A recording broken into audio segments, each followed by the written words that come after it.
Welcome to Brad Dacus Live. I'm Brad Dacus, president and founder of the Pacific Justice Institute. On today's show, we're going to look about challenges to America, not just the present America, but the future America. And we're going to look at it from different angles today, and I think you're going to find it very insightful. And to help me do that, I have with us here the pastor liaison for the Pacific Justice Institute, Peter Mordh, Pastor Peter Mordh. Thank you for having me. It's great to have you. And you're also a pastor of a church in Palmdale. Yes. Serving, so you're a real life pastor. Yep, real life. Serving real life pastors as our pastor liaison. So Yes. thank you for what you're doing. Absolutely. My privilege. The Equality Act Yes. is a concern for all Americans, including pastors. Mm-hmm. When you first hear it, it sounds like it's like something really nice, like equality. We all want equality. We want everyone to be treated equally and fairly, and it sounds like a nice thing. It's already passed the House. Yeah. It's now in the Senate. It's not such a nice thing after all, is it? Yeah, well, it isn't. And I will tell you that as we learn more that's inside the 700-page bill, we are realizing how scary a bill like this is. And I, encouraged our church and several pastor friends of mine to encourage their church to really understand what's in it before they just say, well, it's another, just bad bill. No, this is something we need to talk about. This is something we need to stand up for because it is actually against the equality for all. It's only trying to elevate one specific group of people. Yeah. And that one specific group of people It'd be trans people, people of a very small minority of our country, but they are wanting to give them a majority of protection, and they are wanting to give them protections. Honestly, the Constitution makes no allotment for. Right. So we're not talking about legislation that's preventing a group from being beaten up, bullied, harassed. That's not what this is about. No. This is about elevating a worldview, a radical LGBTQ worldview, Sure. above any alternative worldview, including that held by Christians, Orthodox Jews, people of faith. Yeah, absolutely. And what it does is it basically says, if something, in a nutshell, if something is offensive to someone who doesn't hold your same gender, okay, so is a non-binary, claiming person, a transgender person, if that person feels offended by something, now they have recourse to sue you, to come after you, to really bully you. So it's giving the stick to a small group of people, proverbial stick, to say, you can now have some teeth to go after people who don't agree with you. And I've had relatives who have fought and have died to protect the freedoms of everyone. I want everyone to have freedom. But this takes away freedoms of the majority of the people in our country, and honestly, people who are people of faith like myself, and that's why it's so scary. So let's say someone of faith, say I'm walking down the street and I'm talking to someone, and I perceive them as being a male. Mm-hmm. They may have lipstick on or earrings or whatever, but they're a male, or I know them to be a male, and I see them as a male. And in conversation, I use the word he instead of she, and that person overhears it. I mean, that's the kind, I have no ill will, no Sure. intent to in any way put someone down or make them feel uncomfortable. Yeah. But it's that kind of a government intrusion into just my basically being honest with myself in what I'm communicating, even though I have no ill will or intent. Well, let me take it a step further. Let's say you get a phone call from someone, and you are leader of a nonprofit, Christian nonprofit, whatnot, even a pastor of a church, and they say, I would like to have an interview for a position that I heard was available in your organization. Or church. Or church. And you perceive that person has a low voice, has a name that you would generally, like John, that you would generally say, okay, that's a male name. So you start using male pronouns. That person could then come after you and say, I was discriminated against because they assumed that I was a male. just because I had a low voice and my name was John and things like that. So those are the types of just outlandish things that the wording is really specific in the bill, so that it could be used in a court of law to say to someone of faith, you are being transphobic. Right. As far as churches, let's talk about that in terms of hiring. Yeah. So let's say that they hire someone to be a youth pastor. Right. Junior high school kids they're dealing with. And let's say a few months go by, and this new youth pastor comes out and says, oh, by the way, pastor, I want you to meet my gay lover. Mm-hmm. And by the way, we just got married. And by the way, I just want you to know my name is no longer going to be Mike. It's going to be Michelle, because I'm coming out next Sunday as a transgender woman. They call it, as a biological male professing to be female. Right. The average pastor who believes what God's word says in the church and wants to lovingly protect the kids wouldn't keep him on staff. Right. But this law would allow this person who is fired to be able to sue the church for every nickel, the building, everything they have, and shut them down. Yes, because no longer are churches and nonprofits protected by their bylaws. So that is how specific this bill is, H.R. 5. No longer now can you use bylaws to say, well, they signed the bylaws, and therefore they are breaching their contract. It doesn't matter. In fact, it goes so far as to say, if you do not allow this new Michelle into the women's restroom or the women's locker room or something like that, then there are even more violations that you're capable of receiving. So it goes a lot further than just being able to fire someone. You have to give them full access. Okay, so if we're talking about a private Christian school, let's say a private Christian school with, say, elementary school or junior high, and the man comes out and he says, he's a teacher, and he says, I am a woman, treat me like a woman. He's still genetically 100% male. Every cell in his body is unanimous what his gender is. Sure. And he would then have the ability to demand to be able to go into the women's locker room, or let's say as a teenage boy would have the ability to go into the women's locker room, the girls' locker room. Absolutely. Strip off his clothes in front of the girls, look at the girls getting out of the showers, show himself in front of the girls. Yes. And people say, well, you're dehumanizing people who are transgender. Okay, reality is, let's just assume that he's sincere. Let's say he really does have gender identity dysphoria. It's a real mental condition. Right. Our society is spreading it like wildfire and encouraging it. But yet the majority of boys who have gender identity dysphoria are still sexually turned on by girls. People don't realize that. So this would institutionalize that. I know President Biden is already trying to institutionalize that in every state, every government public school, but this would take it to a new level to apply to private Christian schools. Yeah.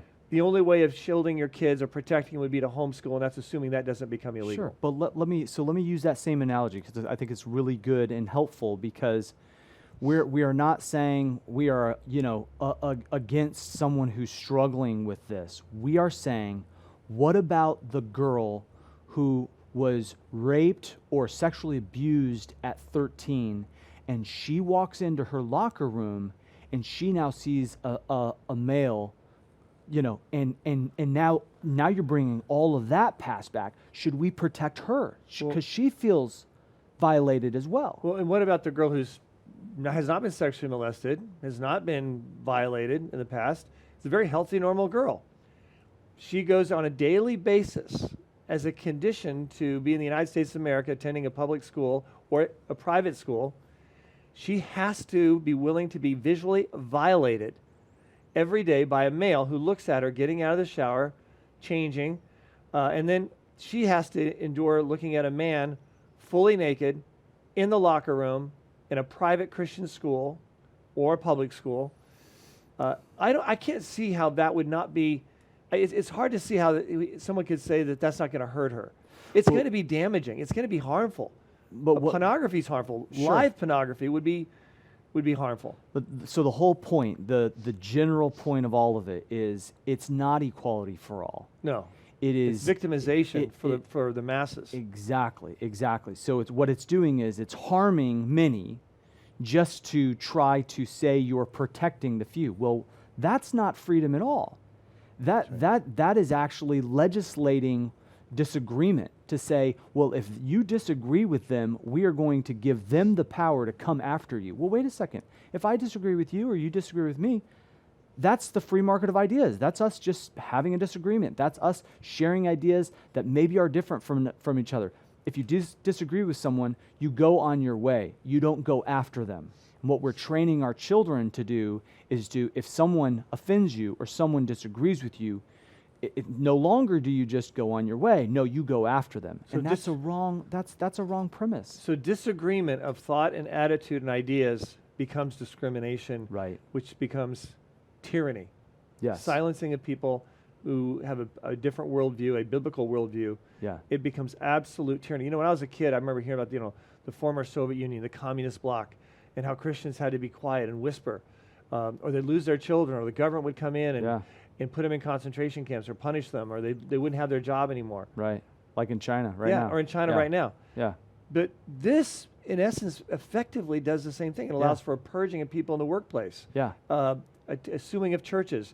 It also increases the amount of abortions. Tell me about that. How's that work? Yeah, so in the provision, it actually Is the Equality Act, H.R. 5. Yes, it actually goes after doctors and nurses who will not perform an abortion. So if you're a doctor in a clinic and you're saying, hey, it's against my faith to perform an abortion, if you want to go get an abortion, you have to go to the clinic next door or across the street or whatever, they could actually, again, sue you for not performing their abortion because it is now a legal right that they have to ask you as a doctor with your medical degree. Now it will come a requirement to have to abort a child. So what it's doing now, again, is it's legislating disagreement. You may agree or disagree, but now you're legislating the fact that I can't have a belief that life begins at conception. Now you're legislating against that belief, and it's so dangerous. And not only will people throughout the next years be whispering that there's only two genders, which that's what the Bible says, there's only male and female genders. So now we'll have to whisper about that, kind of to use your analogy about, Communist Party rule. Now we're going to have to be whispering to say, oh yeah, I don't agree with, abortion. Oh, you're going to lose your medical, you're going to be disbarred from law. You're going to be, the culture will be against those who share Judeo-Christian views, and it'll ultimately lead to a one idea, one truth, what they call truth, market of ideas, not a free market of ideas. Not a free market of ideas at all. I know actually in California right now there's pending legislation that would require police not to be able to attend churches that do not believe in homosexual marriage, which basically any church that's a Christian church, Bible-believing church. I mean, you got your heretical churches that are just, tickling the ear, as it says in 2 Timothy chapter 3. Yeah, that's part of the end times. The United Methodist Church and Episcopal Church and some of the Lutheran churches, et cetera, Presbyterian PC USA. But but as far as like Bible-believing churches that believe in the full gospel and the Bible's God's word, police are not going to be able to attend churches because of their firm belief in the full word of God and what the Bible says, for example, about homosexual marriage. If this passes, police are going to have to choose, do I sneak and go to church, hopefully not being caught, in order to keep my job, or do I just simply leave my job and go to another state? And then it's not going to stop with that. It's going to, if that passes, it'll be firemen. Because they'll say, well, who wants to have a fireman putting out a fire in your house who they may not agree with you? They might be transphobic, They might be transphobic or whatever, the pejoratives they use or, homophobic they use to describe someone who's not as afraid of someone. That's what phobic is, but rather just simply disagrees with the moral choices and lifestyles. I had someone tell me this week that if you believe that anatomy dictates the differences in gender, you're transphobic. And I said, well, I guess I'm transphobic because but you don't fear transgenders. That's the point. I help them. I engage with them. You love transgenders. I love them. That's why the word transphobic is actually opposite of what Christians are. Right. We're trans lovers. We love people who are transgender. We love people who are dealing with same-sex attraction. But I'm not willing We're not afraid of them. But I'm not willing to ignore biological realities. Right. You're honest and truthful. That's the point. Okay. So as far as the removal of parental rights, let's talk about that. Yeah. This apparently will require that schools provide hormone blockers to young children Right. who have gender identity confusion Yeah. without parents even knowing about it? Yes. This is what the Equality Act, H.R. 5, would do? Yes. I have a 5th grader, and I just shudder at the fact that there would be someone who would offer him something to block his natural puberty, which is what God put in him to grow as a young man, that they would offer that to him. And if I deny him those puberty blockers, those hormone blockers, I could actually lose him. CPS could come and take him because I was not encouraging his, change in gender. Yeah, in fact, social workers already do that in a number of states, like California, New York, New Jersey. They'll take children from families, because I give emergency counsel. That's something that we do. They'll take children if the child says at 13, whatever, I see myself as a different gender, or I see myself as gay, and I want to, engage in this activity. Parents will lose their children unless they don't play along with that. And just according to social workers, will take children. Oftentimes, social workers themselves have same-sex sexual attraction. They were sexually abused as a child, particularly the female social workers. They were abused by males. They have an aversion, a psychological aversion to males for that reason, and so it's very, very dangerous already in a number of states. This would mandate this standard, all 50 states, Texas, Mississippi, Iowa, Right. Utah, everywhere. So this would be very dangerous. This is, once again, H.R. 5, Equality Act. Just about every Democrat in the House of Representatives, I think actually every single one of them, if I'm not mistaken, voted for this. Yeah, it's unbelievable. I mean, you go back 20, 30 years ago, you wouldn't be able to get, I don't think, a majority of the Democrats in the House to approve something Very so few. outrageous like this. Yeah. So they have been completely taken over by the radical left, radical LGBTQ. Yeah, absolutely. And it's something we have to stand up and say, listen, we're not against these people, but we are for freedom, and we are not going to legislate our disagreements between one another. If you disagree, I'm thankful you have the freedom to say even what I don't agree with, even what I don't think is true. You still have the freedom to say it. And it's removing my freedom to say what I believe is true based on what the Bible says. And that's why it's so dangerous. Congressional Representative Dan Crenshaw of Texas, Yeah. he exercised his free speech rights on this matter. And let's take a look at that clip right now. Okay, why are Republicans against the Equality Act? Are we against LGBTQ people? Absolutely not. Are we against equality? Absolutely not. Here's what we're against. We're against favoring one group at the expense of the rights of another. Now, this bill violates that very core principle in 3 different ways. Number 1, completely destroys women's sports. All right, makes it okay for a biological male to go into a women's locker room, to compete in women's sports. This is really bad. Number 2, completely dismantles religious freedoms. This has long been a bipartisan issue. You got to protect religious freedoms. It's in the Constitution. This subverts that freedom, well, to the preference of others. Number 3, universalizes abortion. Basically says, hey, even though you're a doctor that doesn't believe in abortion, whether for religious purposes or you just don't believe in it for moral purposes, you still have to do it. And that's just 3 things. That's not equality, and it's not freedom. It's not American. Well said.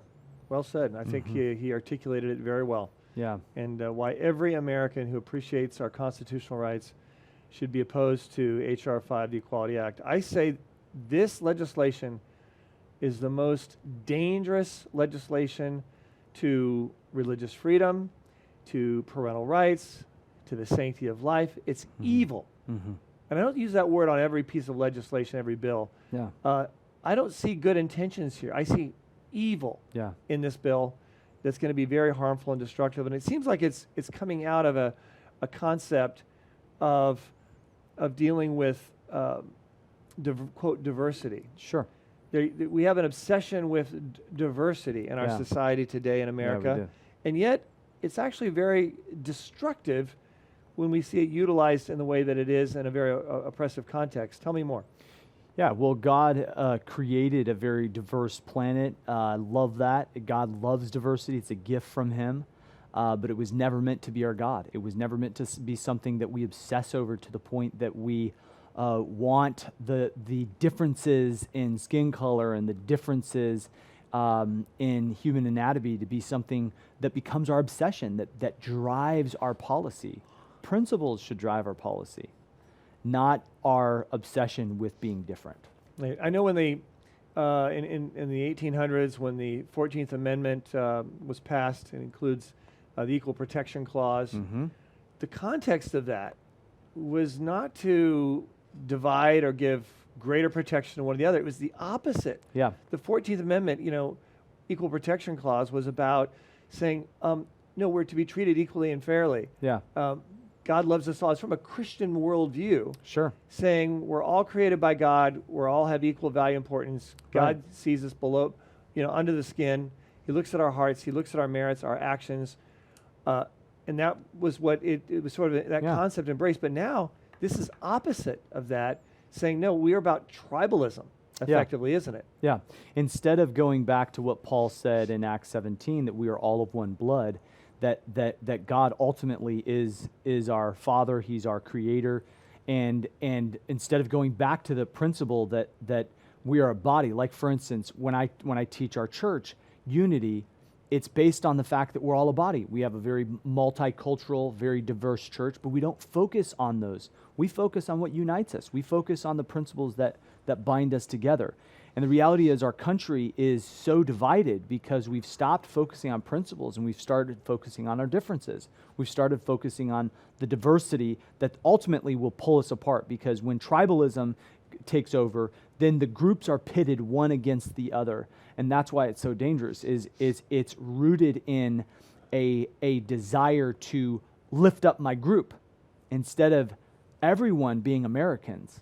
Now it's, Right. well, I'm a part of this group, and this other group infringed on our rights 200 years ago, and so we have to, reparations. I mean, everything starts to fall apart when we sliver and separate into small different groups based on diversity. In fact, when we look at the reparations concept, I just want to touch on that. Sure. The overwhelming majority of Caucasians do not have any relatives that own slaves. Mm-hmm. And no, but the overwhelming majority of Americans do have relatives or indirect kinfolk who did die Mm-hmm. During the Civil War to end slavery. There was a huge price to be paid at that time that was paid by Caucasians. The idea that reparations, is an injustice in and of itself when you look at the actual facts. And the reality is, as a society, we could go back throughout history. We could, you could have reparations even among Indian tribes against other Indian tribes. The Sioux, they went invaded and conquered another Indian tribe and took their land. And Right. so it's really becomes nonsensical. Instead, we as a nation are premised upon liberty, freedom, equal protection under the law, and our laws are to do that. And even from a biblical perspective, a child is never to be responsible for the sins or actions of their parents. Yeah. That's unjust. Yeah. They want to rip that. Sure. And I think that's what we see taking place with regard to the tribalism.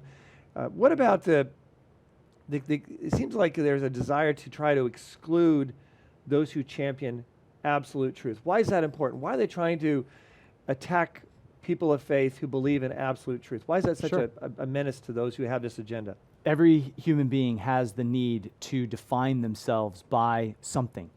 If you define yourself based on your skin color, if you define yourself based on a group identity, if you define yourself based on anything other than the truth, If you define yourself separately than what your Creator defines you, or how your country defines you, based on where you're born, your citizenship, you will start to run away anyone who tells you otherwise. So the truth unites us. The truth that we are the United States of America, that we have a sovereign document called the Constitution that we follow.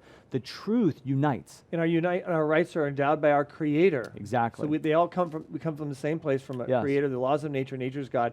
They want to obliterate that because they want society to... Yeah, they want society to be mad at one another.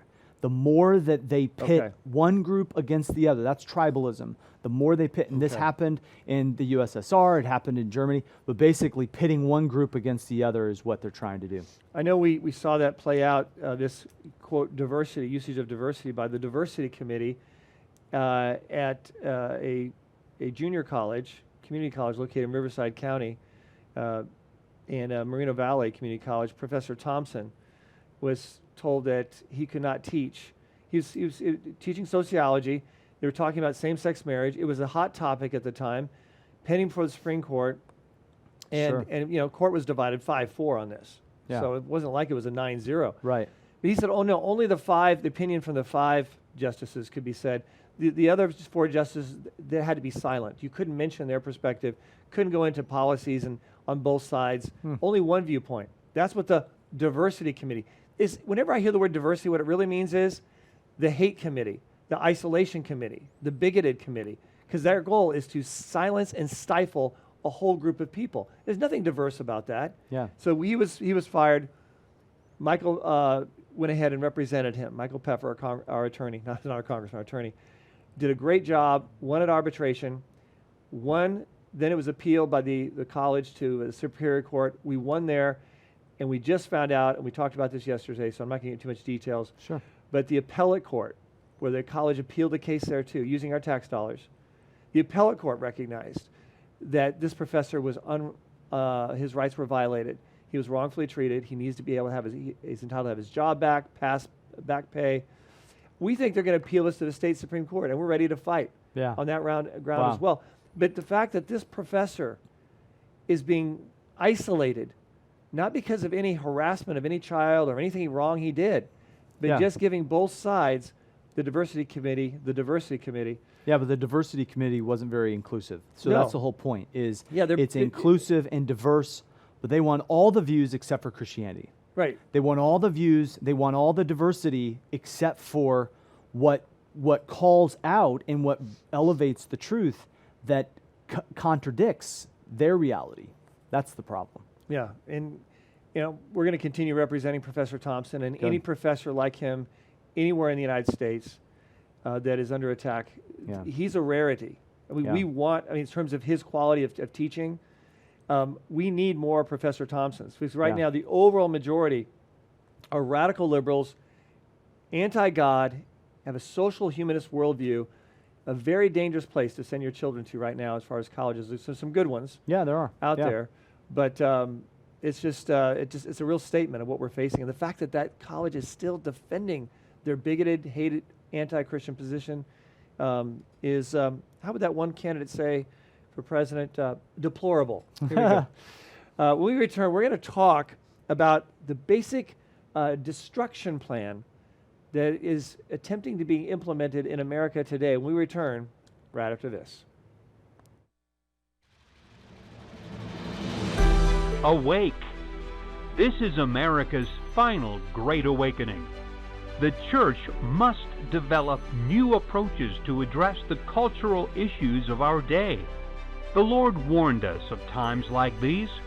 This book addresses many of the signs we have been given and argues that because of these signs, the church never should have been asleep in the first place. Pastor Tim Thompson discusses how the church should have responded and why it's not too late. This book offers suggestions on how the church can move forward in these difficult times. Awake! America's final Great Awakening. A new book by Pastor Tim Thompson is our gift this month only for any donation of $20 or more. You can help his channel broadcast the good news of Jesus Christ 24/7 by becoming a co-laborer today. Together, we can change the lives of the lost and encourage the growth of the saints. Simply go to hischannel.com, click the donation link, or send your tax-deductible gift to His Channel, Post Office Box 25, Santa Ana, California, 92702. His Channel, teaching the gospel on listener-supported television.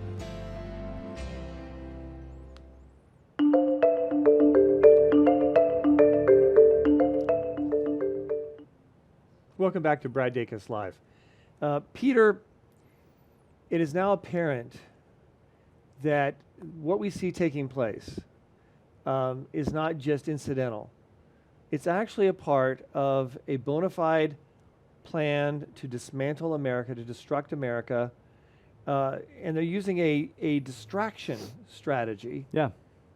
Talk about that. How are they distracting America in a way to dissolve America? Sure.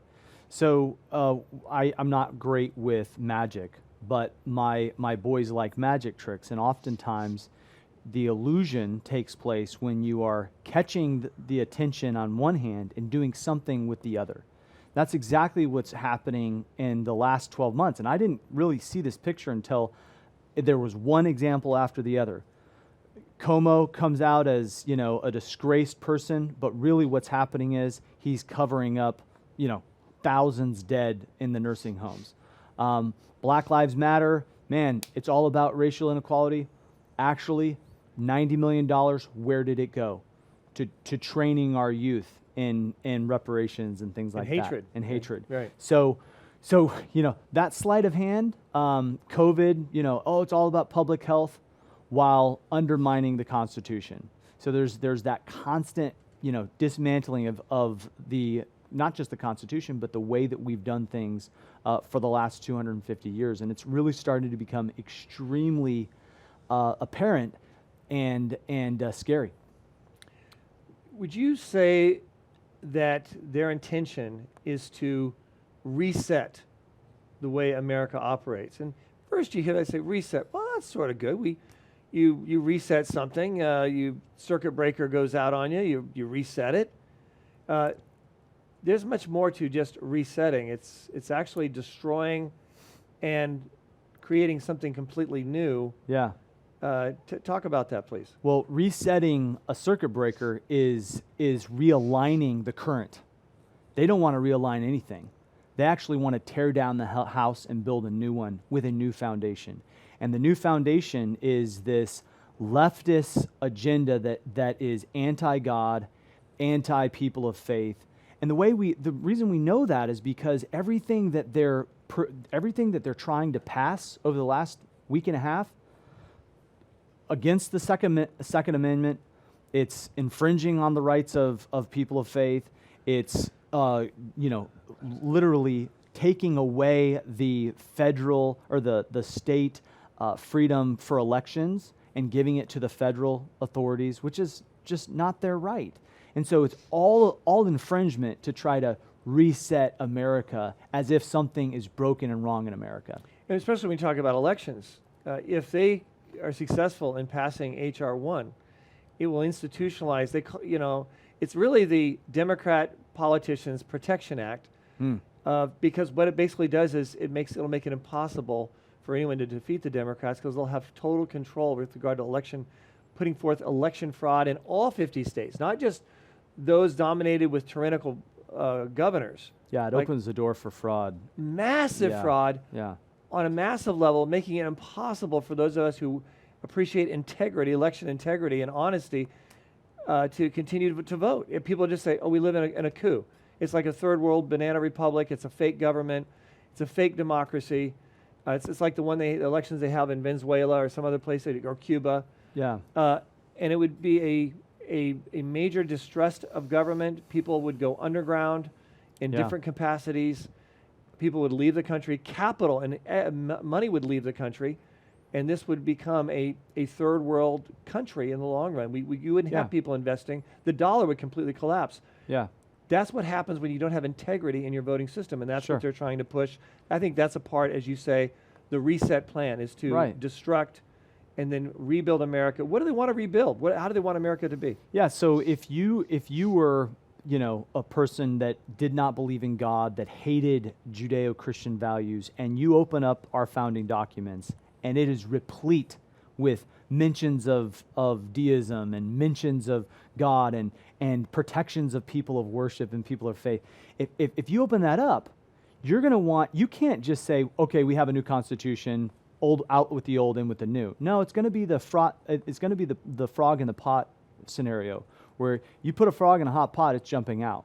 You put a frog in warm water, turn up the heat, eventually you'll cook the frog. That's what's happening right now. They are slowly changing the moral fabric of our Constitution and our society by removing the protections of people of faith and removing faith altogether in our founding documents. That's the end goal. That's what they're wanting to dismantle. I know our children are on a massive scale being reprogrammed. Right. Government schools, public schools are very, very dangerous overall throughout the United States right now. And people say, that's pretty broad. You're in California. No. Even like, for example, the sex ed curriculum, we talk about that in one of our videos, sex ed, let parents decide. That's in 17 major cities outside of California. In addition to the state of California. Then we have history. We see the dismantling where they're invalidating our founding fathers, who risked their lives for freedom and liberty, and saying, well, because they didn't do everything right back then based on today's standards and enlightenment, we're going to invalidate them as a pretext to invalidate everything that they touched, including our Constitution and constitutional rights. I was talking to a group of people about this recently, and I said, let me just help you understand the injustice of this. I said, let's say 100 years from now, America became convicted by the PETA movement that eating meat was wrong. It is barbaric, it is inhumane, it is hideous. It would be like that generation 100 years from now invalidating anything of value, anything of good that we did at this time, based on their moral standards that we should have all been vegetarians, just invalidating any principles of good that we did. And that's what they're trying to do with our founding fathers. It's the same concept of invalidating principles of good and truth premised upon something that they found that, based on today's standards, was not right. And I think that's very narrow-minded, and it's very dangerous and destructive. We can't learn from history in the past if it's erased and eradicated. And that's what's happening. I want my boys to learn from people who weren't perfect, but they can even learn from their imperfections. They can learn from the things that they did wrong. But someone like Abraham Lincoln, lots of those statues have been torn out. I mean, listen, did he make mistakes? Absolutely, we all do. But did he do a world of good for our country? Absolutely. Washington, was he perfect? Absolutely not. But this country would not be here if not for Washington. So, I mean, we have to learn from history. Otherwise, we will repeat the same mistakes over and over again. And they are dismantling. And I used to think, Brad, that this was, just conspiracy theories. They are literally putting the legislation on the floor of the House of Representatives right now. This is not, crazy talk. This is not far, right, no. This is happening right now. It's happening right now. And we have to stand. And like the Equality Act has already passed the House. This is almost strictly on party lines. Right. And the Democrats were in favor of this. And now it's going to be probably strictly on party lines in the Senate. Hopefully, Senator Manchin will do what he says. Be what he says he is. He professes to be a Christian, as some others on that side of the aisle, a few others do. We'll see. But this is very dangerous. The agenda, what they're doing, they're implementing it right now. The Equality Act, resetting America. I was really disturbed what Governor Gavin Newsom said in his State of the State address yesterday. It was very disturbing because, to paraphrase, he says, we're not going to go back to normal. What? I mean, other states are talking about going back to the way things, normalize. Yeah. But he sees this as an opportunity to bring in new, equity. Yeah. And so he's using the pandemic as a platform Yeah. to reset But the Brad, state of California with injustice and Absolutely. socialism and state dominance and state control of But our when- lives permanently. yeah, but when this first started, he said, I am not going to let this crisis go to waste. He actually said that. I heard him say Right. it. And I knew that when they started putting up the signs for masks and some of the restrictions, you know what they did? They actually started removing COVID. They said, please remember to wear your face masks to protect against any diseases and germs. So I knew that this was going to be something they were going to be using as a tool to control the populace, and ultimately it'll be a tool to dissuade people and discourage people from going to houses of worship. We've already seen that. I don't think they're going to be encouraging. They're going to be discouraging people to go to church from here on out. Even vaccinated people are discouraged to go to gatherings. How in the world is that even? Then why are we getting vaccinated? Right. Well, they're using fear, Right. which does not come from the Lord. It's demonic. Yeah. They're using fear Yeah. to say, this is dangerous. If you get with a group of people like in a church, Yeah. that's dangerous. But they're not saying it about airports. I just flew back from Florida recently. The airports were filled with Right. people. The plane, every seat was filled and taken. Yeah. But when it comes to churches, that's the mindset. They want fear to take over our society. Fear is very rampant in our country. It's gone Right. way up. Yeah. They're also trying to use guilt Yeah. to create division Sure. and oppression. Feel guilty about your skin color. Feel guilty about your, Yeah. your prominence. Feel guilty about what What you achieved, how you worked, and what Achievement. you achieved by Yeah. your merits. Yeah. They want you to feel guilty on things that God says no, and His Word says no. You're not to ever feel guilty about the color of your skin. Yeah. How could you change that? Yeah, how can you change that? Exactly. Or you feel guilty for the fact that you worked hard, you Yeah. applied yourself, and you received the fruits of your labor. That's actually, in Proverbs, that's a biblical principle. Yeah. Actually, laziness is a sin. Yeah. That is actually where the sin comes in, not being prosperous or, so we see this taking place in our society. Newsom is pushing this. Other governors, I think, are going to try to take advantage to seize the moment, if they will, Sure. in a way that will increase government powers, resulting in greater oppression of Yeah. freedom and liberty. And yet, we're not just talking about freedom and liberty in terms of government oppression. We're also talking about something also that's very diabolical, and that is the debt clock. Yeah. We're not hearing a lot of talk about this, and I don't let either party off on this one. Exactly. It's been very frustrating Yeah. to see this, but like this $1.9 trillion, our gross domestic product is supposed to be about 3.5–4% right now, without the need for this $1.9 trillion COVID relief bill. Sure. And yet, it's going to be added to our debt. What's the impact of this being added to our debt, this huge Yeah. amount of money? Yeah.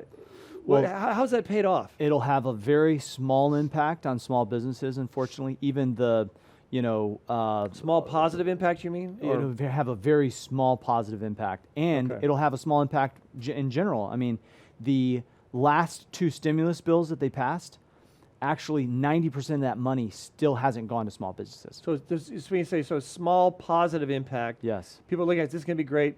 A It small won't. positive impact. What about the negative impact? What's the cost? What are we looking at here? So every time that someone hears about government spending in the trillions, 1.9 trillion, you always need to realize that's a massive step in increasing government power, increasing the footprint of government. So not only is government getting bigger, but also our dollar is getting weaker. And so our economy is getting more fragile and our government is getting more powerful. That's a bad combo. Then what ends up happening is we become indebted to countries that we are not ideologically coherent with. Like China. Like China. China carries a huge portion of our debt. And in order to try to get some of the dollar value back, we have to make concessions we would have never made. And so with this stimulus passing, there is now a debt clock that's, I think, $24 trillion in the debt. But they are going to leverage that to say, well, you know what, we need to borrow more from these countries, and we actually need them, so let's just let them off the hook on some of their humanitarian decisions. We're seeing it go that way. So really it's one step toward globalism, a global economy, which the Bible actually talks about.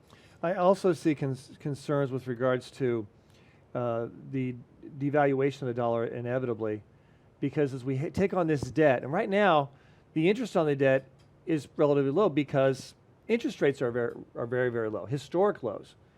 But once we have inflation coming back and interest rates going up, then we're going to have a larger and larger part of the budget is going to be just interest on the debt, Right. slashing and cutting programs like Social Security, Medicare, Medicaid, education, defense, our ability to defend our country, our military strength is going to go down inherently. It'll have to, because there's so much money being used for the interest on the debt, and especially as rates go up, it's going to take a larger and larger portion of our budget. We're going to be like Greece in that regard. I'm also concerned because we used to have 30-year notes. That's how the government used to do their debt. They would sell 30-year treasury notes. Sure. But under President Bill Clinton, he said, hey, let's make those 10-year treasury notes because then we have a lower rate. And that's true. But if the rates go up, that means in just 10 years, we're going to be seeing all this debt is going to need to be renewed. Within the next 10 years, we're going to see it needing to be renewed with higher and higher interest rates. And along with new debt at higher interest rates, it's going to be disastrous. And I think people need to understand that you cannot have freedom if we do not have economic stability and our ability to fend for ourselves economically. Sure. That's correlative with defending ourselves militarily as well. Right. And we have to realize that the money that they're giving, the stimulus, is money that they've already gotten from us in taxes.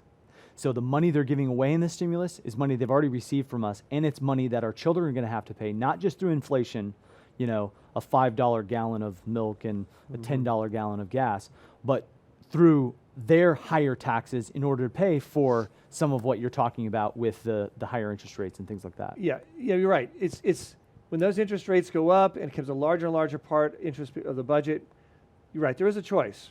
They could cut all these programs, or they can raise taxes dramatically. And the problem, of course, some people may say, well, I'm middle class, or I don't pay any taxes. About half Americans don't pay any income taxes. What they don't realize, though, is what happens in that scenario. The taxes get so high. People with money, with capital, will leave the country. Absolutely. I know people who've left California in droves because of the high taxes, and they're going to other states. They say, why should I financially contribute to the evil of the state of California than what the government's doing? It'll be the same thing. They'll move to other countries, and with that, they'll take their capital with them, and America will be a poor third world country with takers and not people who are willing to contribute because of the high taxation. 1 million people have moved from New York to Florida in 2020. 1 million people. 1 million people? 1 million people. Okay, So some of them had dual, houses, but almost all of them who had, lived in both places, once in the summer, once in the winter, they all moved. Because there's no state income tax residents. in Florida, and Texas is exploding. Guess what? There's no state income tax in Texas. But yet, if this becomes national, and the national taxes, we will see what we're seeing played out among the states, but we'll see it country to country. We'll see the United States, people in the U.S. fleeing to other countries. So this is very serious. I'm a little ticked off we're not seeing more discussion about this. I'm glad we are today, though, because the impact is huge. And the fact that you have states that were so irresponsible, like California and New York, getting large chunks of this $1.9 trillion to compensate them for their irresponsible actions. It's shameful. Shameful. People now who don't live in these states that are soaping up this money should be furious. Especially when a congressman's in their state who voted for this stuff. I would be furious. 90% of the money goes to 10% of the states. And guess what those states are? Oh, that's right. Dark blue states with big spenders, big taxers, who've oppressed people of faith and oppressed businesses. I think in 2022, I think that we're going to see a major pushback by the American people, assuming that we're able to have election reform passed among the states and we don't have it truncated by H.R. 1. Sure. And I'm still optimistic that that's the scenario is going to play out. We'll see. Yeah. Now, there is an effort to cancel everything that is offensive. Yes. We see the Mr. Potato Head Yes. is, many think is only the beginning. I saw a cartoon that had Mr. Potato Head looking at Mr. Coffee and saying, "You're next." How prophetic. Yeah. Yeah, So- they're coming for him. Yeah. Anything that is Mr. or Mrs. We saw this with Mrs. Fields. They're everything. Is it Miss Fields now? I don't remember what they changed it to, but I'm telling you, anything that admits to a certain gender, it's gone. It's gone, and it's only the beginning. This is just the beginning of them saying we are going to force our theology on you, and really that's what it is. That their God is how they define life, how they define good and evil. Their humanistic theology is being crammed down our kids' throats in public schools. It's sad. I know in California there's a law that's gone into effect which requires department stores to no longer have a boys section and girls section for clothes or toys. They want to make sure that a child who wants to switch or wear a boy wearing girls' clothes can do so easily and comfortably, and vice versa. Well, it just frustrates parents because they want to take their boy to the boys section of clothes and be done with it. Boys' pants are different than girls' pants. They fit differently. Absolutely. And stores are going to be prohibited, well, they are prohibited to be able to help parents distinguish between boys' pants and girls' pants. They're cut differently. Sure. The anatomy's differently. The formation needs are differently. Sure. Yeah. And that's just the beginning. I mean, Cat in the Hat was good through all of the Clinton years, through all the Obama years, and now suddenly Cat in the Hat is this horrific thing that honestly is being banned from eBay, from Amazon. You can't buy Cat in the Hat books, certain Cat in the Hat books on those platforms because they say they're hateful, they're terrible. They have this phobia, that they're xenophobia and all this stuff. And I'm telling you that it is a ramp up to them saying all conservative books are bad, and anything that speaks against someone or might make someone feel uncomfortable, that's bad. And really, the Bible was written to make people feel uncomfortable. You don't want to walk into your doctor's office and just have him make sure you're comfortable. If you're uncomfortable, there's a reason you're uncomfortable. Something needs to be fixed. And as a pastor, listen, I love everyone who comes in. We have people from all different walks of life, from all different backgrounds, from all different political views come in. And my job is not to make them feel comfortable. My job is to help them with the truth. And when we're confronted with the truth, sometimes we feel uncomfortable, but sometimes we need to feel uncomfortable. And our society needs to hear that. Without truth, there is rarely change. Yes. Change, healing, Yes. comes through truth, Yes. not through false information that Right. tickles the ear that makes us feel good. That's why Jesus said, the truth will make you free. The truth sets you free from what is you're in bondage to. And honestly, our culture is in bondage to feeling good, feeling comfortable. And we have to break out of that because we are collapsing as a society and don't even realize it. When I heard about Dr. Seuss's books, the 6 that were taken off, including Cat in the Hat, I thought that is ridiculous. Absolutely ridiculous. There's nothing bigoted or harassing or hate-filled about those books. Yeah. The fact that the figures, it's a cat. Right. It's not even a human being. Right. But and then I heard that eBay has decided they're going to ban the sale of such books. Yeah. On eBay. Well, that tells me a lot about eBay. I'm not going to want to shop on eBay or use Right. eBay. Right. Amazon. The other day, I had to order something. Yeah. And I thought a little shield, in case people are wondering, a little shield for my cell phone. Okay, Yeah. a little Yeah. protective shield. And I thought, Amazon, they're for banning stuff. They're oppressors. Yeah. Apple has become oppressive. So you know what I decided to do? I decided to pay $3 more and buy something online from Walmart. Now, people may have something imperfect about Walmart. Yeah. But I trust Walmart to not take away my freedoms and liberties and be oppressive much more than I do Amazon. Yeah. And I think we as consumers need to take note of that. eBay, find an alternative place to perhaps buy online, and Amazon. But they've got the power. They're pushing it. They're using it. They're oppressing speech. They're oppressing books, literature, people sharing their testimonies, ex-gays, ex-transgenders. It's hard to find it because it's being banned, even though it's true and real and authentic. Yeah. They're banning it because it's called sin, but here's the great reality about sin. If it's sin, it can be forgiven. But our culture doesn't want to define sin. Our culture doesn't want to say, yeah, we're all broken, we're all mistake makers, we all need help, and Jesus gives that help and that hope. Now, we have a video from Congressman Jerry Nadler, which I think epitomizes the philosophy of many in Congress today. I want to show that right now, please. Deuteronomy 22:5 states, "A woman must not wear men's clothing, nor a man wear women's clothing, for the Lord your God detests anyone who does this." Now, this verse isn't concerned about clothing styles, but with people determining their own sexual identities. Republican Congressman Greg Steube of Florida continued to outline why he believes the equality bill shouldn't pass. Minutes later, due to snickering from lawmakers, Bear the consequences. Gentlemen will suspend. The House will be in order. at the end, New York Democratic Representative Gerald Nadler responded. Mr. Steube, what any religious tradition ascribes as God's will is no concern of this Congress. Congressman Steube says right above the House Speaker's roster reads the words, "In God we trust." You can reject God and not believe in God, and you have that choice. But to say that religion, which is not religion, it's just biblical truth, to say that religion has no place in this Congress when our country was founded on Judeo-Christianity, I certainly completely disagree with that.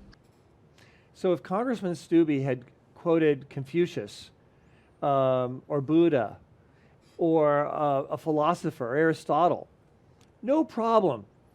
But when he quotes the Word of God, Jerry Nadler comes out and has the audacity to say the will of God has no place in this Congress? Yeah, and interrupted his statement in order to say that. So it's not just about letting someone else have their views. It's about saying, I don't like what you're saying, and I'm not going to let you have your freedom of speech. You know, at the Democrat National Convention last summer, when they did the Pledge of Allegiance, it was shocking. Yeah. Because when they went to the part that says one nation, and it says under God, you suddenly heard a hush in that part. It said one nation with liberty and justice for all. They were silent about even acknowledging one nation under God. It's this hate of God and what God stands for. Yes. Darkness hates the light. And there are Democrats who are Christians, don't get me wrong. Sure. But the leadership is dark. Yeah. And it's oppressive. And you know, Christians, no matter what your politics, we need to stand up for the light. Amen. And it's so important as we face these challenges today. Well, thank you for being on the program. I appreciate Absolutely. it, Peter. Well, folks, there you have it. It's our God-given freedoms we're talking about. Now, let's choose to keep them. I'm Brad Dacus, president of the Pacific Justice Institute. Let's continue the fight for your freedoms.